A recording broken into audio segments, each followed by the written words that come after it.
Well, good morning and welcome to the Class Breakfast News.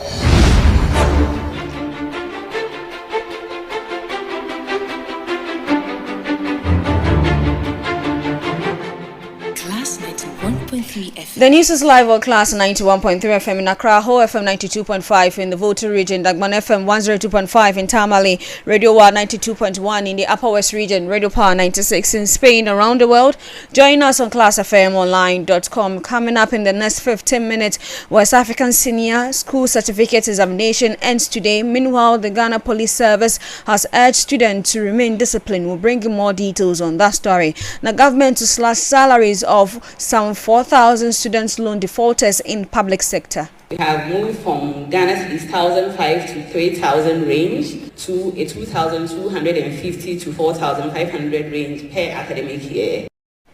The National Food Buffer Stock Company establishes a National Food Security Reserve to address food scarcity in the country. I can tell you on authority that there was zero food reserve in Ghana. Because of that, the World Food Program is coming to our aid. As we speak now, they've taken over our Tamale warehouse. In African news, 35 killed as gunmen attack Niger's biggest airport. These plus many other stories coming your way shortly.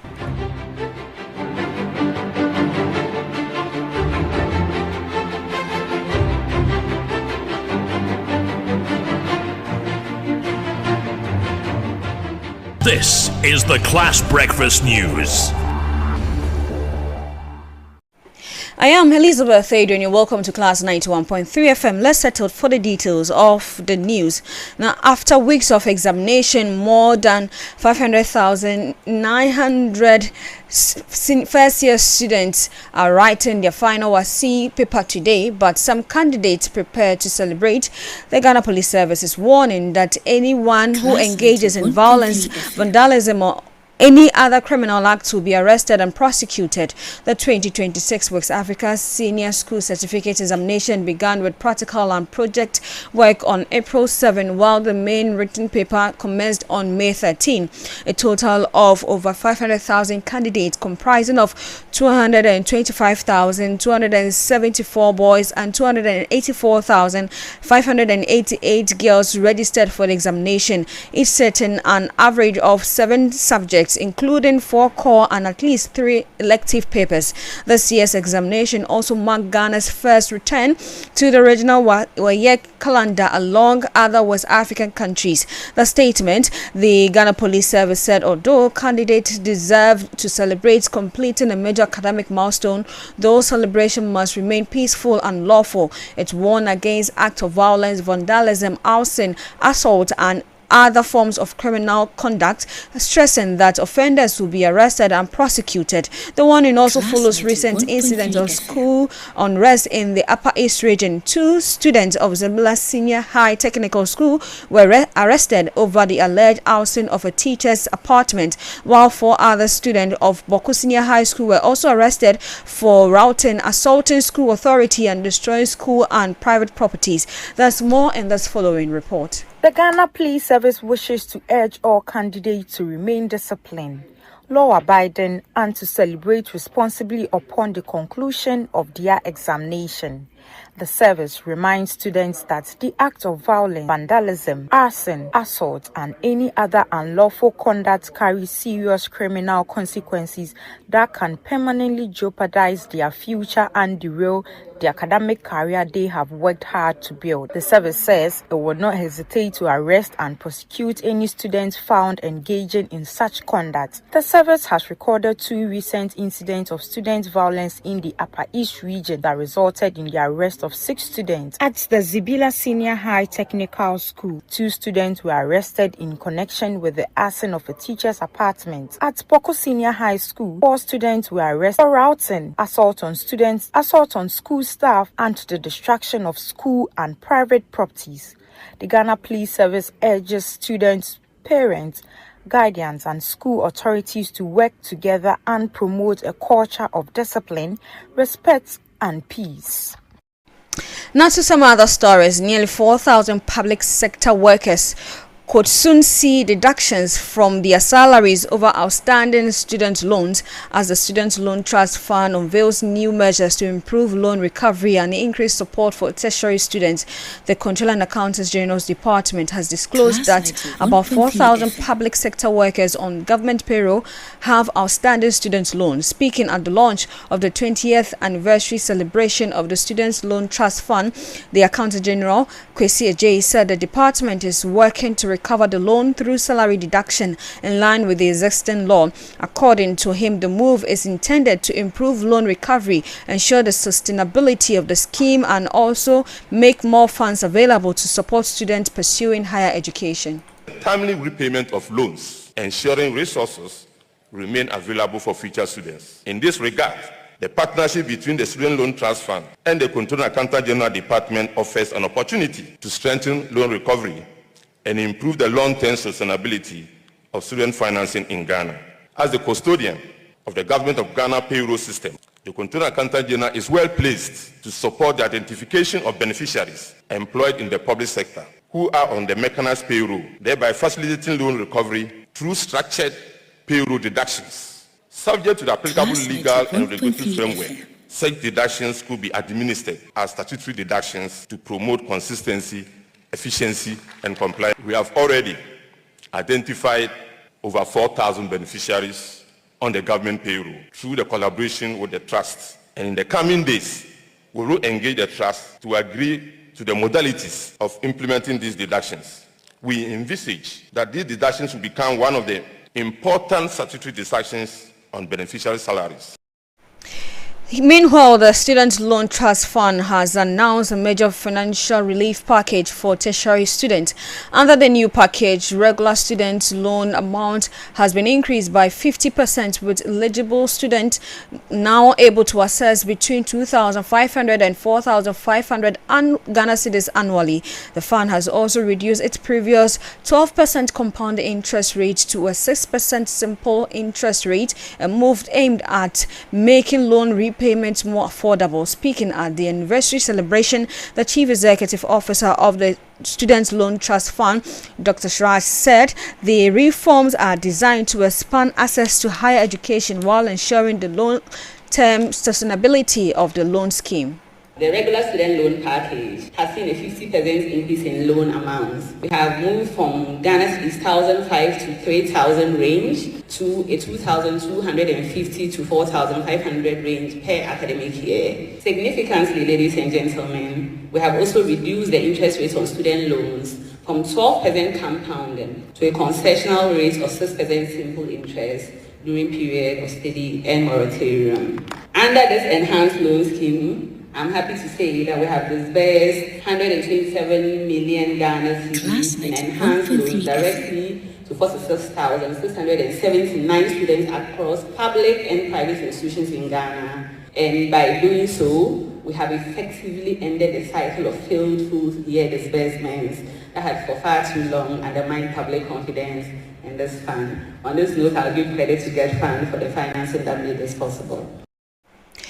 She also said the fund has removed many of the delays and administrative bottlenecks that previously affected loan application. She said no students no longer need an e-switch card to apply, as first-time applicants will automatically have a GCB bank account created during the online registration. Ladies and gentlemen, we have also transformed how students access their funding. No longer is an e-switch account a prerequisite for receiving a student's loan. Students can now open bank accounts directly on our portal and access their disbursements without ever setting foot in a banking hall. These are structural improvements that place the student experience firmly at the center of our operations.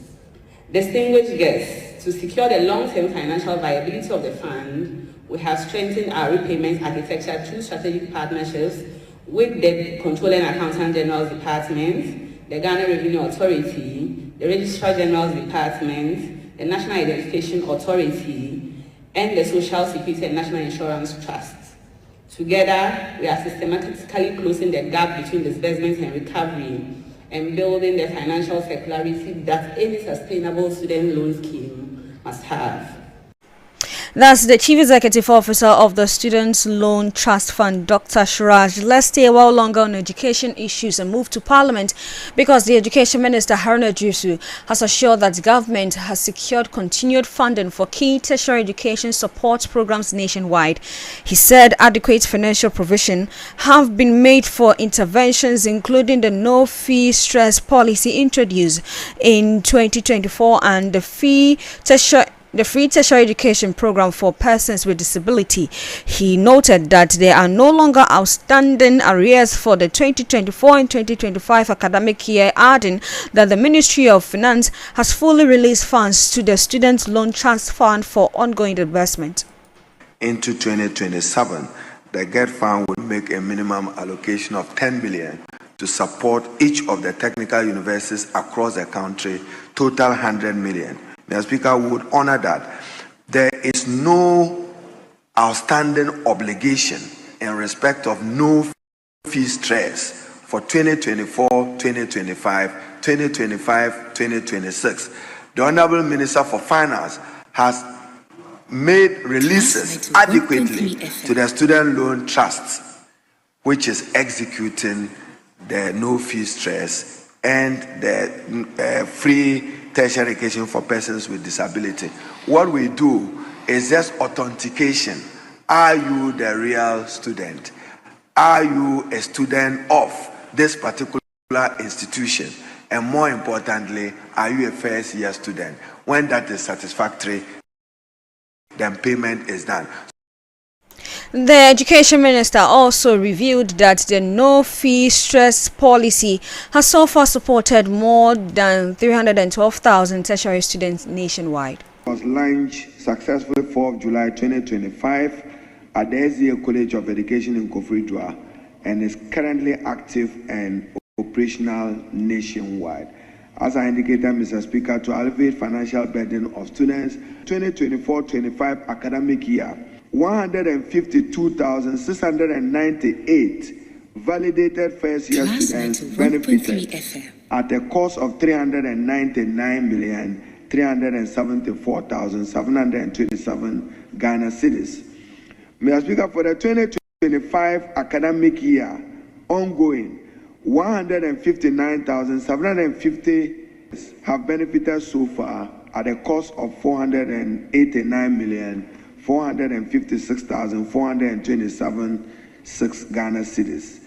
To date, Mr. Speaker, 312,448 students have been assisted under the no-fee stress at a total cost of 888,831,000. That's the Minister for Education, Haruna Iddrisu. In a move aimed at protecting the country from future food shortages, the National Food Buffer Stock Company has announced plans to establish a National Food Security Reserve. The initiative, being undertaken in collaboration with the World Food Programme, is expected to strengthen Ghana's preparedness for emergencies by ensuring adequate food supplies during the calamities and period of hardship. It also improved the monitoring of food movement and quality across the country. Speaking to Class News, the Chief Executive Officer, George Otu, said Ghana has operated for years without a formal food reserve, a gap he believes has weakened the country's food security system and limited the Buffer Stock Company's ability to fully deliver on its mandate. There was no, I can tell you on authority that there was zero food reserve in Ghana. We didn't have it, it was zero. You see, if you take the West African, Burkina Faso, Mali, Niger, all these people, they have food reserve. Ghana, zero. We don't have any stock for national reserve.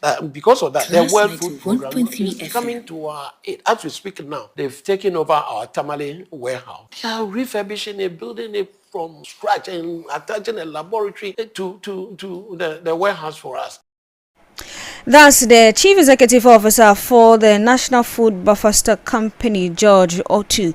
Now to some other stories. A major nationwide afforestation drive is underway as Ghana targets the planting of 1 million trees under a new environmental sustainability program.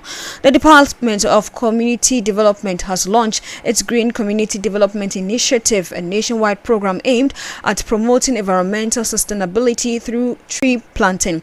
The Ashanti regional phase of the campaign was launched with a ceremonial exercise at the Asokwa interchange in partnership with the Asokwa Municipal Assembly. The region has an initial target of 500 trees as part of a broader plan to plant at least 70 trees in selected community across all districts. With community initiative, I brought a program on green community. It's being protected and guided so that the community will have a good use of it. We want to reduce the amount of carbon dioxide in the system so that we can produce more oxygen to make sure that our community become more healthy and better.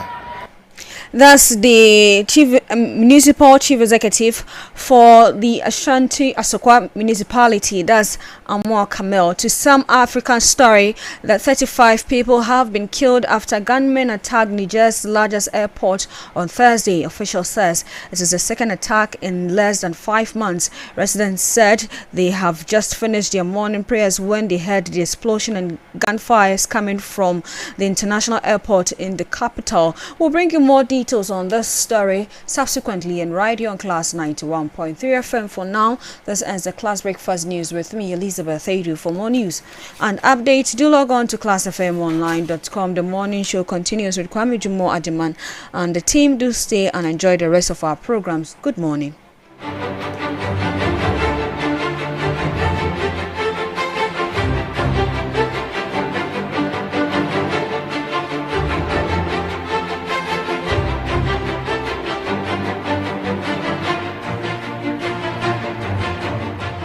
This is the Class Breakfast News.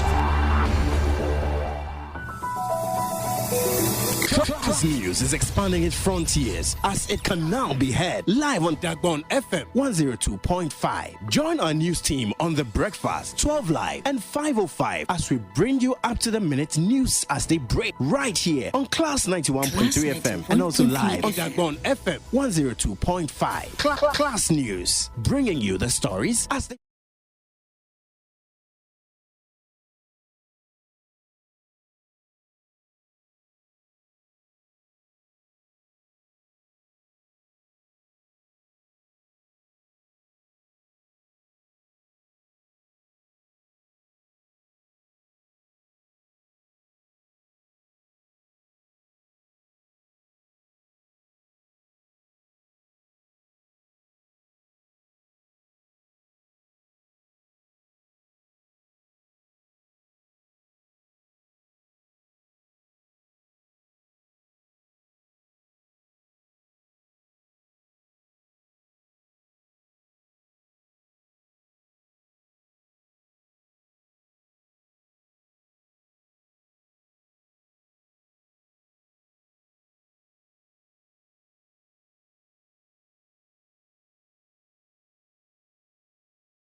point, with the Egyptians also on a point. So there's all to play for when they go into the second round of games. In Group H is Uruguay on a point, Saudi Arabia on a point, Spain on a point, with Cabo Verde also on a point. So again, it's all to play for in the remaining 2 games. In Group I, it's Norway who currently have 3 points, France have 3, Senegal have no points, with Iraq on no points there. The French and the Norwegians, of course, winning on match day 1. In Group J, it's Argentina who lead the log on 3 points. Austria also have 3. Both teams won on match day 1 against Jordan and Algeria respectively. In Group K, it is Colombia who won their game against Uzbekistan, leading the log. DR Congo have a point, with Portugal also on a point, and then there's Uzbekistan on no points. And then in Group L, which is of a lot of interest to many Ghanaian, is England who have 3 points, with Ghana also on 3 points. Panama have no points to show for, with Croatia also on no points. On match day 2, Ghana will be playing against England in this group, with Panama playing against Croatia. Let's quickly have a look at the games that are coming up later today. Starting at 19 hours GMT, USA will be playing against Australia, with Turkey also in action. They'll be playing against Paraguay in there as well. But beyond the game that will be played at 19 hours GMT between USA and Australia, it will be Scotland who will be playing against Morocco. Morocco putting in a very, very impressive performance in their game against Brazil, and there are many who will be willing them on to perform in their next game as well. And then right after, it will be Brazil who will be playing against Haiti. Brazil dropped points on match day 1 against Morocco, and will be hoping to get a result in their game as well.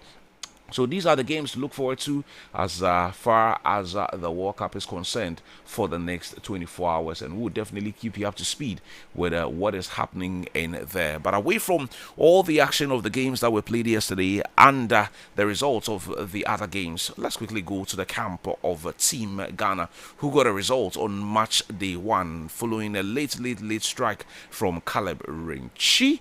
Jordan Ayew, who is the skipper of the team, has been talking up the need for fans to be patient as they prepare for the team's second game.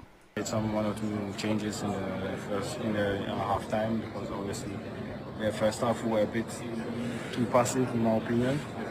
So the manager made some small adjustments, and in the second half we were a different thing, because we could press them higher, we could win the second balls, we were much stronger in the duels. And listen, it's a young group, most of them are having their first tournament, so the nerves and everything, so the first few minutes it's not easy for them, so that's why we need to be patient. And that's why I said that I hope that this victory will give us confidence, give the boys confidence, and all of us, for us to improve and for us to keep on building.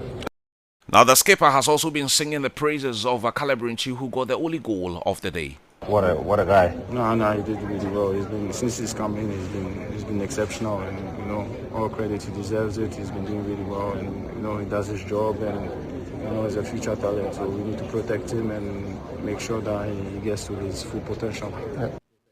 That was the skipper of the national team, Jordan Ayew there. The head coach, Carlos Queiroz, has also been sharing his thoughts on the outcome of match day 1. He says that despite the Black Stars getting a result, that was a tough game. I think the right word is exactly that we are growing up as a team.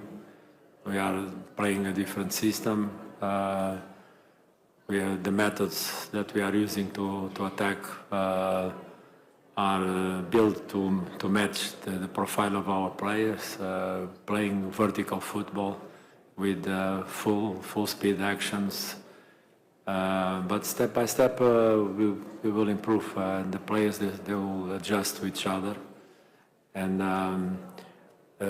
for me, it's important that the players understand the game, and people needs to understand the game. We don't play alone. I'm never tired to say this to the press. I'm never tired to say this to the fans. It's impossible for you guys to think that you can bring a football game, but only put one pitch on one team on a pitch. We play against others. They have the same expectations, the same preparation. They have the same dreams, goals, and we have to play the game that is in front of us. And today we show exactly that. When they better, we defend. We fight for lives. And it was fantastic to see our players fight for lives. and step by step we start to impose our game. I think also it's important to say we suffer during the duels, individual duels. The Panama players, they take advantage of those situations, pushing, grabbing against our players. Our players, the young players, the naive players. That was the head coach of the senior national team, Carlos Queiroz. Now, in the course of the game, there was a big shout for a penalty for Team Ghana, and the manager has been responding to this as well. Aggressive, but the second half, I pushed the ears of my players. You have to go and fight and answer in the same level. And step by step, we start to create better balance. We should score before in the clear penalty against Sopoko. The more cameras in VR they put in the game, the less they can see. It's amazing. How can VAR escape? How that penalty escape from VAR? It is something that I have to spend probably a couple of months, start to investigate science to understand how can one penalty can escape from VAR in that moment. So we should score more early, especially in the moment that we deserve, because we start to control the game. What many Ghanaians will be looking forward to will be a result against the Three Lions of England on March Day 2. And talk of the Three Lions, well, they were in action against Croatia in the last 48 hours. The English getting a 4-2 result against the European side. Harry Kane was on target, scoring a brace on the day, and he's been talking about motivation he got from the head coach with respect to the goals he scored on the day.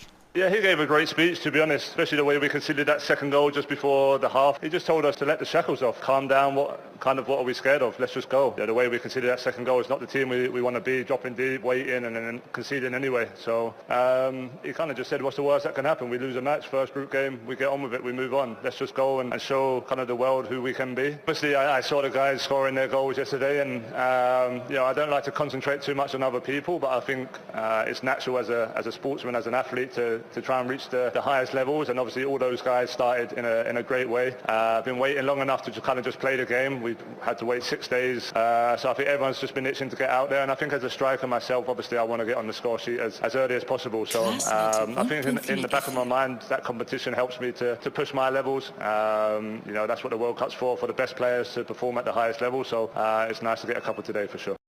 And he's also been adding up how the manager has been inspiring the players in the camp to go and give their all on match days. In a great way. I've been waiting long enough to kind of just play the game. We've had to wait 6 days. So I think everyone's just been itching to get out there. And I think as a striker myself, obviously I want to get on the score sheet as early as possible. So I think in the back of my mind, that competition helps me to push my levels. That's what the World Cup's for the best players to perform at the highest level. So it's nice to get a couple today for sure. And for head coach of the Three Lions, Thomas Tuchel, they simply deserved the result against their fellow European side. I love the second half, all of it. I love the reaction to a very complicated first half. But as you said, we played against a top opponent. I think we showed a bit of nerves. Maybe we wanted to overdo it, but we clearly overthought our decisions. It took us too long to take decisions. When we could play short, we played long. When we could have played long, we played short. We couldn't find a real rhythm in our game. And even in defending, it took us too long to make decisions to go as a block into the high press. We spent way too much time in a low block, which is also not our identity and not what we wanted to have. The leads, both leads didn't make us more free. It had more the impression we have to protect something now. Got punished for it, which is psychologically not easy. But I loved the reaction after the half time. We encouraged them to go for it, to play with more courage, to be brave, to be ourselves. And like I said, I loved the reaction. We created a lot of chances. We had a lot of ball wins. We scored goals. And overall, I think we deserve to win. There is still things to improve. I think this is also quite normal after a first match. You need to grow into a tournament.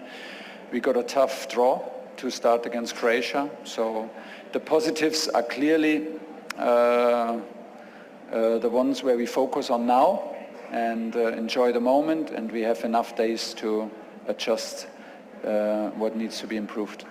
Well, that was England head coach Thomas Tuchel there. Marcus Rashford scored a goal on the night. The manager has been singing his praises following that performance against Croatia. Marcus, who always tried his very best. The last 17 days, that has never changed. So his attitude never changed if he was selected to start, if he came from the bench. He struggled for us to be decisive when he started. He was but he was always trying, always trying. He got a bit unlucky for a long time. I told him that I'm very, very impressed with his last 16 days, how he was in camp, how he pushes on the field. He is totally invested in every meeting. He is very, very fast in translating a meeting onto the pitch, what we want tactically. He pushes on a very respectful level with Anthony Gordon on the position. So at the moment he's in a very good place. I was so happy that he was the one to unlock this spell, this long spell where he was not decisive for us from within the game, and hopefully he can